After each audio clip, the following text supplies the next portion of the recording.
একটা সিদ্ধান্ত। এই জীবনে একটা সিদ্ধান্তের গুরুত্ব কি হতে পারে তা কখনো ভেবে দেখেছেন? একটা সিদ্ধান্ত সেই ভিত্তি হতে পারে যা আপনার পুরো জীবনকে বদলে দিতে পারে, এই সমস্ত সংসারকে বদলে দিতে পারে, ভবিষ্যৎ বদলে দিতে পারে। এই সিদ্ধান্ত যে কোন রাস্তা চয়ন করতে হবে, সেই সিদ্ধান্ত যে কখন সামনে এগোতে হবে আর কখন থেমে যেতে হবে, সেই সিদ্ধান্ত যে কখন যুদ্ধ করতে হবে আর কখন নিজেকে পিছু পা হতে হবে। এই সিদ্ধান্ত হলো খুব গুরুত্বপূর্ণ। আর আপনি তো এই সংসারে একা নন, তাই আপনার একটা সিদ্ধান্ত শুধু আপনার জন্যই নয়, সমস্ত সংসারের জন্য গুরুত্বপূর্ণ হতে পারে। এবার এই সিদ্ধান্ত আপনারই হবে। ভাবনা চিন্তা করে নেবেন, সাফল্য পাবেন। রাধা রাধা। ভবিষ্যৎ। সংসারে এমন কোন ব্যক্তি আছেন যিনি নিজের ভবিষ্যতের বিষয় ভাবেন না? যে কেউ ভাবেন আমার ভবিষ্যৎ কিছু এরকম হবে, আমি ভবিষ্যতে এরকম কিছু একটা করব, এই সুবিধা থাকবে, এই আনন্দ পাবো, ইত্যাদি ইত্যাদি। কিন্তু সত্যি বলি, ভবিষ্যতের থেকে বড় ভণ্ড আর কেউ নেই। ভবিষ্যৎ আপনাকে ছেড়ে চলে যাবে, আপনি জানতেও পারবেন না। ভবিষ্যৎ আপনার থেকে আপনার বর্তমান কেড়ে নেবে। অনেক সময় আমরা ভবিষ্যতের বিষয় ভাবতে থাকি, দুশ্চিন্তা করতে থাকি, ভবিষ্যৎ দিয়ে নিজেকে এতটাই ঘিরে ফেলি যে বর্তমান কি তা ভুলেই যাই, তার বোধই আমাদের থাকে না। ভাবুন, ভবিষ্যৎ কি? ভবিষ্যৎ হলো সেটাই যা এখনো পর্যন্ত ঘটেনি। বর্তমান হলো সেটা যা এখন ঘটছে। তাহলে যা এখনো ঘটেইনি তার বিষয়ে দুশ্চিন্তা করে নিজেকে ব্যতিব্যস্ত কেন করছেন? এই বর্তমান, এটাই হলো গুরুত্বপূর্ণ। এর উপরে সমস্ত ভাবনা কেন্দ্রীভূত করুন। মনে লক্ষ্য অবশ্যই রাখুন, কিন্তু পুরো মনোযোগ শুধু বর্তমানে থাকবে। এই বর্তমানকে যদি সামলে নিতে পারেন, তাহলে আপনার ভবিষ্যৎ এমনি উজ্জ্বল হয়ে উঠবে। তাহলে আসুন আমার সাথে ভালোবেসে বলুন, রাধা রাধা। অহংকার। এ হলো ছোট একটা শব্দ, কিন্তু এর প্রভাব অত্যন্ত বৃহৎ হয়ে থাকে। আর সব থেকে বড় সমস্যা হলো, মানুষ আজ অবধি বুঝতেই পারেনি যে এই অহংকারের বাস্তব রূপ কিরকম। কেউ একে গর্বের নাম দেন, কেউ একে আত্মসম্মানের নাম দিয়ে থাকেন। এবং কোথাও একটা এমন সময় চলে আসে যখন সময় এই অহংকারকে ভেঙে খান খান করে দেয়। আর তখন না গর্ব আপনাকে বাঁচাতে পারে, না আপনার আত্মসম্মান। এখন যদি আপনাকে উদাহরণ দিই, তাহলে যেখানে আপনি বসে আছেন সেই ঘরেই ওপরে তাকান, সেই ছাদের দিকে। যদি এই ছাদ অহংকার করতে থাকে যে দেখো, আমি তো সব থেকে উঁচু জায়গায় আছি, আমার চেয়ে ওপরে আর কেউ নেই, আমি এই ঘরে থাকা সমস্ত ব্যক্তিকে ছায়া প্রদান করি, যদি এই অহংকার এসে যায় তাহলে কি? একবার ভেবে দেখুন, যদি পরের দিন তার উপর আরো একটা তলা বানিয়ে দেওয়া হয় তাহলে কি? এই ছাদ, যার নিজের উঁচু হবার অহংকার ছিল, যে সব থেকে ওপরে ছিল, সে এবার পায়ের তলায় চলে এসছে। এটাই হয়ে থাকে। মনে কখনোই অহংকার পোষণ করবেন না। যদি মনের মধ্যে কিছু রাখতে চান, তাহলে প্রেমের ভাব রাখুন, স্নেহ রাখুন। এই অহংকারকে আপনি যা ইচ্ছে নাম দিন, গর্ব হোক, আত্মসম্মান হোক, এর দ্বারা আপনার কোনোভাবেই কোনো লাভ হবে না। তাহলে এই অহংকারকে ত্যাগ করুন আর আমার সাথে ভালোবেসে বলুন, রাধা রাধা। জীবনের এই পথে এগোতে এগোতে আমরা কোথাও থেমে যাই। আমরা জানি না কেন। আমরা চেষ্টা করি যেন আমরা সামনে এগোতে পারি, কিন্তু এরকম হয় না। কি কারণ হতে পারে এর? আসুন আমি আপনাকে বোঝাই। মনে করুন আপনি কোনো রাস্তায় হাঁটছেন, আপনার পা মুচকে গেল, আপনি পায়ে আঘাত পেলেন। এখন এই আঘাত যদি আপনাকে পথ চলতে বাধা দেয়, তখন আপনি থেমে যান। যদি আপনার ভাবনা চিন্তা ক্ষুদ্র হয়, তাহলে আপনি জীবনে কখনোই এগোতে পারবেন না। ভেঙে যাওয়া কলম দিয়ে আপনি কখনো চিঠি লিখতে পারবেন না। ঠিক সেইভাবেই যদি আপনার মনে অন্যের জন্য হিংসা থাকে, তাহলে আপনি আপনার নিজের ভাগ্য লিখতেই পারবেন না। কাজের প্রতি আলস্য আপনাকে কখনো ধনী হতে দেবেই না, আর ধনের প্রতি লোভ তা আপনাকে কখনো মহান হতে দেবে না। ছোট একটা কথা, কিন্তু এ হলো অত্যন্ত গুরুত্বপূর্ণ। ভাবনা চিন্তা অবশ্যই করুন, আর বোঝার চেষ্টা করুন সেটা যা আপনি বুঝতে চান। হতে পারে আপনি এমন কোনো পথ খুঁজে পেলেন যার ফলে আপনি কোনো খারাপ পথে যেতে যেতে থেমে গেলেন, বা আপনি এমন কোনো অর্থ খুঁজে পেলেন যা আপনাকে মহান হবার পথে অগ্রসর করে দিল। রাধা রাধা। সময়, কথায় আছে আমাদের জীবনের প্রত্যেক মুহূর্ত স্বর্ণর মতো হয়। এবার হয় আমরা একে নিজেদের কাছে রাখতে পারি, বা একে আমরা চলে যেতে দিতে পারি। কারণ এই ছোট ছোট মুহূর্তই আছে যা আমাদের জীবনকে গড়ে তোলে। এখন এই জীবন কেমন হবে তা আমাদের উপর নির্ভর করে। যদি আপনি একটা মুহূর্তের যত্ন না নেন, যদি আপনি এক মুহূর্ত ভালো না বাসেন, যদি আপনি এক মুহূর্ত স্নেহের আনন্দ না উপভোগ করতে পারেন, তাহলে দেখতে দেখতেই আপনার সমস্ত সময় নষ্ট হয়ে যাবে, আপনি জানতেও পারবেন না। অর্থাৎ এই সময় স্বর্ণ হতে পারে না। তবে আমরা একে স্বর্ণ বানিয়ে নিতে পারি আমাদের চেষ্টার মাধ্যমে। এই সময় শুধু একটি লাঙল যা মাটির সাথে লড়াই করতে পারে, আর কিছু নয়। একটা অত্যন্ত গুরুত্বপূর্ণ কথা মনে রাখবেন, আপনার কাছে শুধু সময় আছে। এবার আপনি এটা দিয়ে স্বর্ণ বানাবেন, না ঘুমিয়ে স্বপ্ন দেখে একে নষ্ট করবেন, সিদ্ধান্ত আপনারই। রাধা রাধা। ভগবান প্রত্যেক কঠিন পরিস্থিতিতে এই নামই আছে যা আমাদের উপায় দিয়ে থাকে। ব্যক্তি যান, ভগবানের পুজো করেন, আরাধনা করেন, ব্রত পালন করেন, মন্দিরে যান, পুজো পাঠ করেন, ভগবানকে জাগিয়ে তোলেন, আর তারপর শুরু হয় সমস্ত প্রশ্ন। হে ভগবান, আমার সাথে এরকম কেন হচ্ছে? কেন আমারই জীবনে এত দুঃখ আছে? আমি কিভাবে এর সম্মুখীন হব? আমাকে কেন এত কষ্ট ভোগ করতে হচ্ছে? হে ভগবান, আমি কি করব? আমাকে সাহায্য করুন, কোনো রাস্তা দেখান।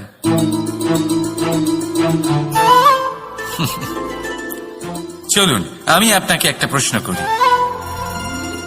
মন্দিরে যাওয়ার চেষ্টা করার আগে আপনি কি জীবনে ততটা চেষ্টা করেছেন যতটা সেই সমস্যাকে দূর করার জন্য দরকার ছিল?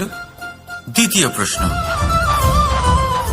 ভগবানকে জাগানোর পূর্বে আপনি কি নিজেকে জাগিয়ে তুলেছেন? আপনি কি আলস্য ত্যাগ করেছেন?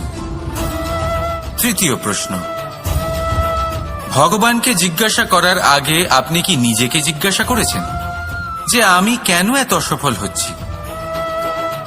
যদি না করে থাকেন, তাহলে সবার আগে এটা করুন। আপনি সমস্ত প্রশ্নের উত্তর পাবেন, সমস্ত বিপদের পরিত্রাণ পাবেন। অন্য কোথাও নয়, নিজের ভেতরে তাকিয়ে দেখুন। চেষ্টা করুন নিজেকে জাগিয়ে তোলার। আপনি সফল অবশ্যই হবেন, কারণ এই পরমাত্মা, ওই পরমেশ্বর, ওই পরব্রহ্ম আপনার মধ্যেই তো আছে। রাধা রাধা। নাম, জন্মগ্রহণের পর মানুষের জন্য এই নাম অত্যন্ত গুরুত্বপূর্ণ হয়। মাতা, পিতা, পুরোহিত সকলেই সেই অক্ষর খুঁজতে শুরু করেন যা দিয়ে আপনার নাম শুরু হবে। কিন্তু নাম আর রাশি এক হয়ে গেলেই কি সব কিছু ঠিক হয়ে যায়? কখনোই নয়, কারণ আপনার কর্মই হলো সব থেকে গুরুত্বপূর্ণ, আর কিছুই নয়। দেখুন, এই নিয়তিও আপনার কর্ম অনুযায়ী আপনার ভবিষ্যৎ সুনিশ্চিত করে। যদি আপনাকে উদাহরণ দিই তাহলে ভাবুন, একদিকে ছিলেন রাম আর অন্যদিকে রাবণ। দুজনেরই নাম শুরু হয় র দিয়ে, কিন্তু একজন পেলেন এক ভয়ানক পরিণতি আর অন্যজন সমগ্র সংসারের মনে চিরস্মরণীয় হলেন। তাহলে মনে রাখবেন, নাম নয় কর্মই হলো শ্রেষ্ঠ, আর যদি তা শ্রেষ্ঠ হয় তাহলে আপনার নাম এমন স্থানে পৌঁছবে যা সংসারের কেউ মুছে ফেলতে পারবে না। তাহলে আসুন আমার সাথে ভালোবেসে বলুন, রাধা রাধা। অনেক সময় যখন আমরা কর্ম করি, সাফল্য লাভ করি, কঠিন পরীক্ষায় উত্তীর্ণ হই, বড় কাজ করি, আমাদের মনে হয় এই সংসার আমাদের একটু প্রশংসা করুক, ভালো লাগে। অনেকবার মনে হয় এটা হলো আমাদের কর্মের ফলই বটে, আমরা আনন্দ পাই। কিন্তু যখন আমরা এই প্রশংসা পাই না, তখন কি হয়? আমরা দুঃখী হয়ে যাই, ভেঙে পড়ি। মনে হয় যেন আমার জন্য কেউ চিন্তাই করে না, এমন মনে হয় যেন আমাদের আনন্দে অন্য কেউ আনন্দই পায় না। অনেক রকম ভাবনা আসে। কিন্তু আমি আপনাকে একটা প্রশ্ন করতে চাই, আপনি যে কাজই করেন না কেন, যে কর্মই করেন না কেন, তা কি শুধুমাত্র প্রশংসার জন্য করেন? যদি এরকম হয়ে থাকে তাহলে সেই ভাবনা এক্ষুনি ত্যাগ করুন, কারণ এই প্রকৃতি আমাদের অন্য শিক্ষা দেয়।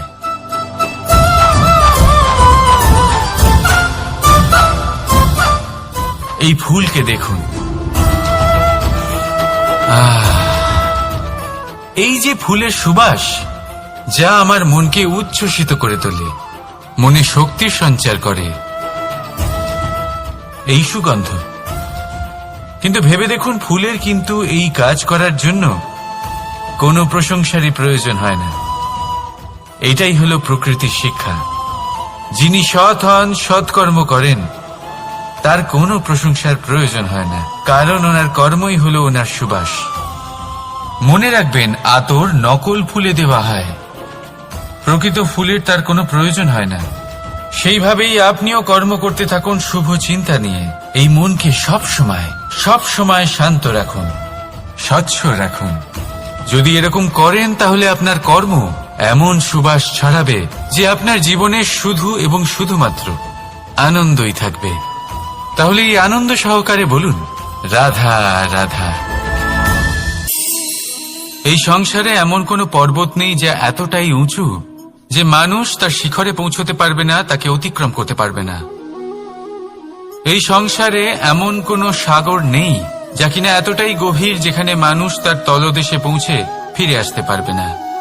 একটা ছোট্ট বরফের টুকরো পর্বতের শিখরে গলে গিয়ে বইতে থাকে, আর দেখতে দেখতেই তা মহানদী গঙ্গায় পরিবর্তিত হয়। এর কারণ কি? এর কারণ হলো প্রচেষ্টা, প্রারব্ধ নয়। এই প্রচেষ্টাই সুনিশ্চিত করে যে আপনার প্রারব্ধ কি হবে। এই সমস্ত কিছু হলো প্রচেষ্টা আর প্রারব্ধের খেলা। আপনার প্রচেষ্টা যেরকম হবে, আপনার প্রারব্ধ সেরকমই হবে। আর আপনার প্রচেষ্টা যদি উচ্চ মানের হয়, তাহলে প্রারব্ধকে আপনার সামনে নত হতেই হবে। কি বলেন? তাহলে আসুন আমার সাথে ভালোবেসে বলুন, রাধা রাধা। অনেক সময় মানুষ অতীতকে দেখেন আর তখন অহংবোধে পরিপূর্ণ হয়ে ওঠেন। কখনো বর্তমানের দিকে তাকান, ভবিষ্যতের দিকে তাকান আর পরিতৃপ্তিতে ভরে ওঠেন। কেন বুঝতে পারেন না একটা সহজ কথা? এই যে সৃষ্টি, এই সৃষ্টি হলো একটা বড় চক্র যা বারংবার আপনার কাছে ফিরে আসবেই।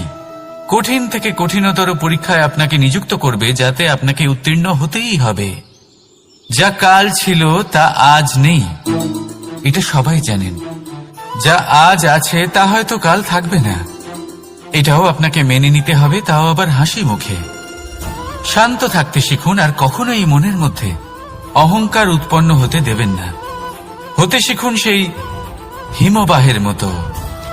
হয়তো এই জন্যই এত শীতল থাকে, কারণ ও জানে গতকালও জল রূপে ছিল, আজ বরফ রূপে হয়তো আছে, কিন্তু কাল পুনরায় সে জলেই পরিণত হবে। নিজেকে শান্ত রাখুন। হয়তো আজ আপনি সাফল্যের শিখরে আছেন, হয়তো বা নেই। আপনাকে প্রত্যেক দিন অবশ্যই দেখতে হবে শুধু নিরন্তর প্রচেষ্টা করতে থাকুন, প্রত্যেক পরিস্থিতির জন্য তৈরি থাকুন, আর একে ভারসাম্যে রাখতে শিখুন। আপনার কাল হোক, আজ হোক বা আগামীকাল, আপনার ভালো দিন হোক বা খারাপ দিন, সব পবিত্র হয়ে যাবে। তাহলে আসুন আর আমার সাথে ভালোবেসে বলুন, রাধা রাধা। দোল উৎসবে এই সমগ্র সংসার রং নিয়ে খেলা করে, কিন্তু এই রঙের সারমর্ম এই সংসার কি জানে? কখনো দেখেছেন একটা চিন্তিত মুখ শুধুমাত্র রঙের স্পর্শ পেয়ে আনন্দিত হয়ে ওঠে? দোলে আমরা কি করি? পুরাতনকে ত্যাগ করি আর নতুনকে স্বাগত জানাই। শিশিরকে বিদায় জানিয়ে এক নতুন ঋতুকে আগমন জানাই। দুশ্চিন্তা দূর করে আসার নতুন রঙে রঙিন হয়ে ওঠা, নিজেকে আনন্দিত করা, এটাই তো হলো দোল। এবার দোলের একটা ব্যাপার আছে, দুটো রঙে একসাথে রঙিন হওয়া যায় না। একটা রং উঠলে তবেই আরেকটা রং লাগা সম্ভব। আরো একটা প্রশ্নও রয়েছে, কোন রংকে তুলে দিয়ে কোন রং মাখানো যেতে পারে? যদি আপনাকে উদাহরণ দিই, লোভের এই রং, তা যতক্ষণ লেগে থাকবে আনন্দের রং লাগতে পারবে না। যা হয়েছিল দ্বারকাবাসী এবং সামন্তক মণির মধ্যে। ভ্রান্তির রং যতক্ষণ লেগে থাকবে সত্যের রং লাগতে পারবে না, যা হয়েছে রুক্মিণীর সাথে। আর হিংসার এই রং যতক্ষণ লেগে থাকবে প্রেমের রং ততক্ষণ লাগতেই পারবে না, যা হয় আপনার আমার সবার সাথে। তাহলে আসুন একসাথে মিলে দোল পালন করি এবং সবকিছুর উপরে বিজয় লাভ করি। অন্ধকারের স্থানে আলোর, ভ্রান্তির স্থানে সত্যের, হিংসার স্থানে প্রেমের, আর লোভের স্থানে আনন্দের এই সুন্দর রং মাখাই। শত্রুতা, ঘৃণা, হিংসা, এই সব কিছু ত্যাগ করি আর সকলের সখা হয়ে উঠি। আর ভালোবেসে বলি, শুভ দোল। হ্যাঁ, ওটা তো আমরা অবশ্যই বলবো, রাধা রাধা। সংসারে অনেক সময় এরকম হয় যে আমরা খুব সমস্যায় থাকি, খুব বিপদের মধ্যে থাকি, আর সেই সমস্ত মানুষ যারা আমাদের কাছের মানুষ, আমাদের আপনজন, তারা আমাদের ত্যাগ করে চলে যান। আমরা এই সময় দুঃখ পাই, নিরাশ হয়ে পড়ি এবং একা একাই সেই সমস্যাকেও কাটিয়ে উঠি। এবার পরিস্থিতি যেমন খুশি হোক না কেন, সেই সব মানুষ যারা এমন সময় আপনাকে ত্যাগ করেছেন, তাদের প্রতি ক্রুদ্ধ হওয়া, অভিমান করা, এটা অনুচিত। আমি বলবো তাদের প্রতি কৃতজ্ঞ থাকুন। আমি বলবো তাদের ধন্যবাদ জানান যে তারা এমন সময় আপনার সঙ্গ ত্যাগ করেছেন যখন আপনার তাদের সব থেকে বেশি প্রয়োজন ছিল। কারণ দেখুন, হয় তাদের বিশ্বাস ছিল যে আপনি নিজেই এই বিপদ থেকে বেরিয়ে আসতে পারবেন, বা তাদের ত্যাগ করার জন্য আপনি নিজের উৎসাহ বাড়িয়ে তুললেন, আপনি নিজের শক্তি বাড়ালেন এবং নিজে সেই সমস্যা থেকে বেরিয়ে আসলেন। নিজের খারাপ সময়কে আপনি নিজেই ভালো সময় করে তুললেন। শেষ পর্যন্ত আপনি আরো শক্তিশালী হয়ে উঠলেন, আরো শ্রেষ্ঠ হয়ে উঠলেন। আর এটাই তো আপনার বিজয়, যার কারণ হলো তাদের আপনাকে ত্যাগ করা। তাহলে তাদের ধন্যবাদ জানান আর আমার সাথে ভালোবেসে বলুন, রাধা রাধা। ধন হলো কারোর জন্য মোহ, আবার কারোর জন্য মায়া, কারোর জন্য হয়তো ভাগ্য, আবার কারোর জন্য কর্মের পারিশ্রমিক। দেখতে গেলে এই ধন হয়তো সবার জন্যই অত্যন্ত প্রয়োজনীয় হয়ে থাকে। সেই জন্যই তো মানুষ নিজের সমস্ত জীবন অতিবাহিত করেন এই ধন অর্জন করার জন্য। অনেক মানুষ এমনও হয় যাদের সমস্ত জীবন এই ধন অর্জন করতেই কেটে যায়। প্রত্যেক মানুষই চেষ্টা করেন যেন তিনি ধনী হন, যত সম্ভব বেশি ধন অর্জন করতে পারেন, সম্পন্ন থাকতে পারেন। আর তা হবে নাই বা কেন? কারণ এটাই হলো এমন এক বস্তু যা আদান প্রদান এমন নানান কাজে আসে। চেষ্টা তো সব মানুষই করেন, ধন অর্জন সব মানুষ করতে পারেন না। কারণ হলো এটাই যে মানুষ ভাবেন যে তার কাছে কিছু ধন এলে তারপর তিনি কিছু করে দেখাবেন, আর ধন ভাবে যদি এই মানুষ কিছু করে দেখান তাহলে আমি তার কাছে আসব। সেই জন্য কিছু করে দেখান, এমন শ্রেষ্ঠ কাজ করে দেখান যাতে ধন নিজেই আপনার কাছে ছুটে আসে। যদি আপনি ধন লাভের আশায় ছোটেন তাহলে আপনি নিজের সন্তোষ ভাব হারিয়ে ফেলবেন, কিন্তু এই সম্পত্তি যদি আপনার কাছে ছুটে আসে তাহলে আপনাকে মহান বলা হবে। সেই জন্য কাজ করুন, শ্রেষ্ঠ কাজ করে দেখান, দেখবেন এই ধন ফলস্বরূপ আপনার কাছে আসবেই আসবে। তাহলে আসুন আমার সাথে ভালোবেসে বলুন রাধা। আপনি নিশ্চয়ই কখনো অনুভব করেছেন, যদি কোনো নির্মল ব্যক্তির কাছে গিয়ে বসেন তাহলে মনে নির্মল অনুভূতি হয়, এই মন শান্ত হয়ে যায়। সেইখানেই কোনো দুশ্চরিত্র মানুষের কাছে গিয়ে বসলে এই মন বিচলিত হয়ে যায়। কারণটা কি? কারণ যে ব্যক্তি নির্মল মনের তিনি সবার মধ্যে নির্মলতা ছড়িয়ে দেন। আমাদের অন্তরে যা থাকে আমরা সেটাই সবার মধ্যে বিতরণ করি। যদি আপনি এই সংসারে শুভ বোধ ছড়িয়ে দিতে চান তাহলে প্রথমে শুভ গ্রহণ করুন, তা অর্জন করুন। এই সংসারে জ্ঞানের শক্তি লাভ করুন, আর সেই জ্ঞানের শক্তি সংসারে বিতরণ করুন। শান্তি এবং সন্তোষ প্রদান করুন, কারণ যেমন বীজ এই সংসারে বপন করবেন তেমনই ফল আপনি লাভ করবেন। যেমন দেবেন তেমন ফিরেও পাবেন। এই সংসারে জ্ঞান প্রদান করুন, শান্তি প্রদান করুন, সন্তুষ্টি প্রদান করুন। এই সংসারে ভালোবাসা বিতরণ করুন, আর এই প্রেম ভাব নিয়েই বলুন রাধা রাধা।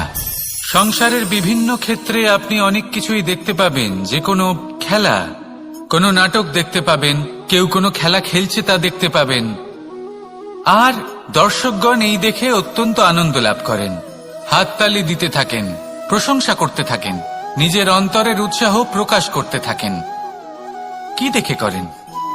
সেই সমস্ত খেলোয়াড়দের দেখে করেন যারা এই খেলাটা খেলছে, তাই না? কিন্তু অনেক সময় সেই খেলোয়াড়রা সেই খেলার আনন্দ উপভোগ করতে পারেন না, কারণ ওনারা চাপা পড়ে যান তাদের কামনার চাপে। জয় লাভ করার কামনা, প্রথম স্থান লাভ করার ইচ্ছে, প্রতিযোগিতায় সবথেকে এগিয়ে থাকার ইচ্ছে তাদেরকে এই খেলা উপভোগ করতেই দেয় না। সেই জন্য কখনো কখনো এই খেলোয়াড়দের থেকে অনেক বেশি আনন্দ উপভোগ করেন দর্শকগণ, যেখানে এই খেলাটা কিন্তু খেলছেন খেলোয়াড়রাই।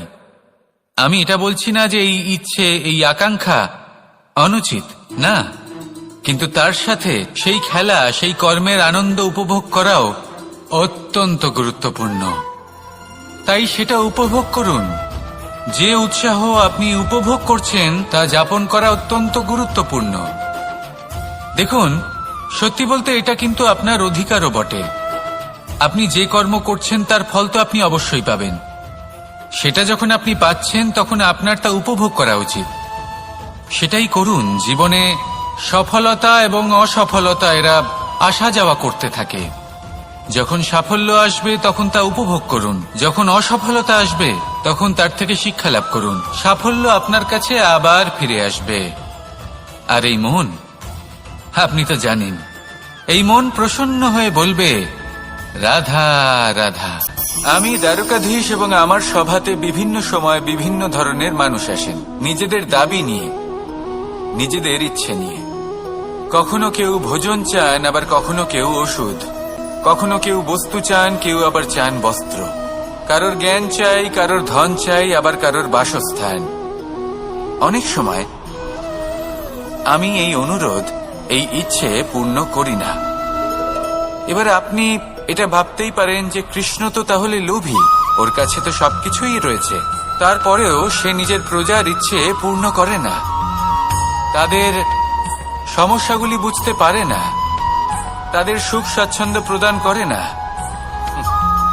আসল সত্য হলো এটাই যে কোনো সবল ব্যক্তি, যে কোনো গৃহস্থ ব্যক্তি যে কাজ করতে সক্ষম তার পরিশ্রম দ্বারাই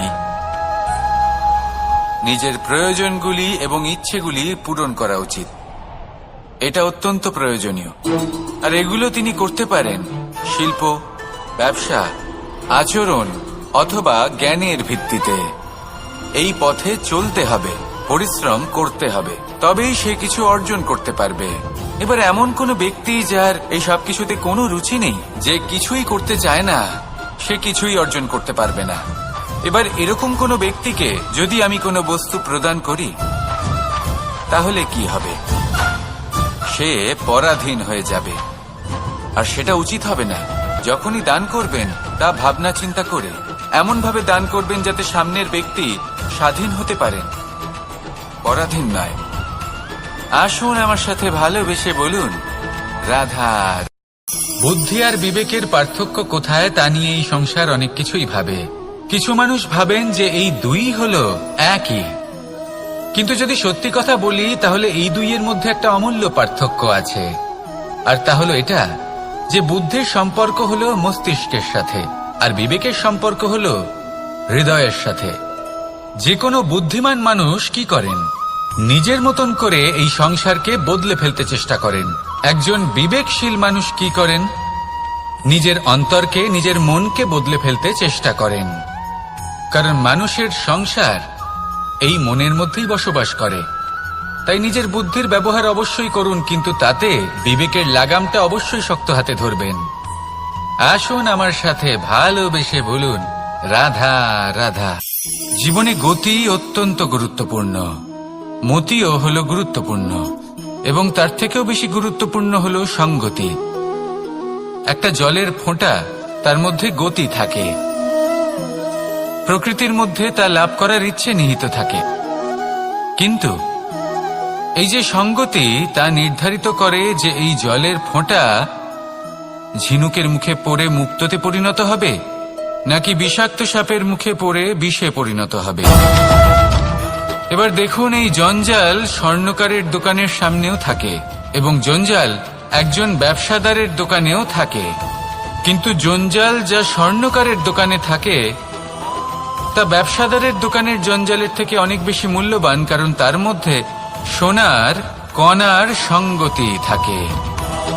সেই জন্য জীবনে সঙ্গতির উপর বিশেষ গুরুত্ব দেবেন। যেমন সঙ্গতি তেমনই আপনি হবেন। আসুন আমার সাথে ভালোবেসে বলুন, রাধা রাধা।